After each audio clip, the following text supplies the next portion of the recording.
គ្នាសូមស្វាគមន៍មកកាន់ Channel Lin Cooking Recipe របស់នាងខ្ញុំហើយថ្ងៃនេះយើងមកជួបគ្នាជាមួយវីដេអូថ្មីទៀតហើយថ្ងៃនេះយើងមកធ្វើនំចុកផងញ៉ាំណាអញ្ចឹងយើងទៅមើលគ្រឿងផ្សំនិងរបៀបធ្វើតែម្ដងតោះ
chóc sọt bao dương á chẳng dương với cá phụ hồi chưa bảo vệ tàn đòn hai dương thở miên tất cặp bí tất bò tôm hay nâng tất cây mặt tệ chẳng dương với cá phụ hồi chưa nông chóc sọt bao dương tàn đòn á với chặt xung chặt cổ ca nuôi sinh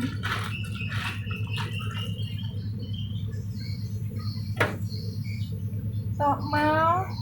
dương đã tất cặp bí đã tam ca trồi chật nhằm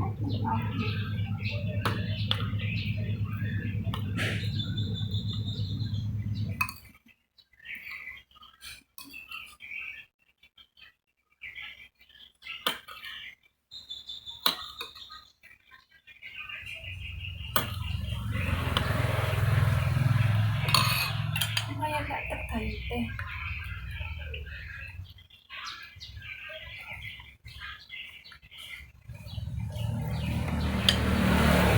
nhưng tôi ra cái bỏ đi châu khía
Chẳng tàn hay việc phơ ăn bập bạ đó hiện ở khi ăn phải nhăn để con anh tẹo bàn anh ăn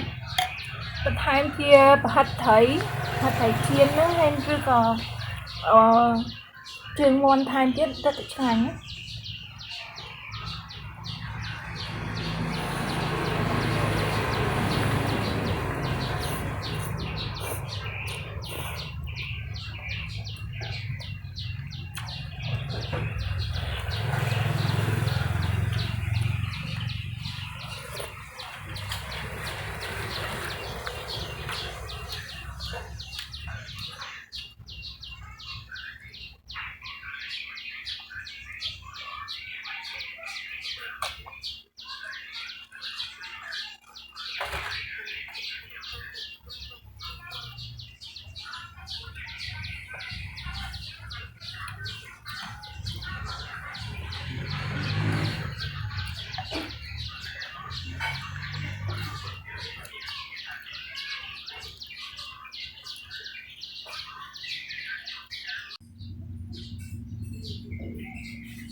con này ok để bán cho mơ video để bao nhiêu thêm hai và xem chuyện bên chất complete cho subscribe mình đã xây nhà đâu cần đắng làm bây để tôi ban video thay tiền con này ok chụp video cao bye bye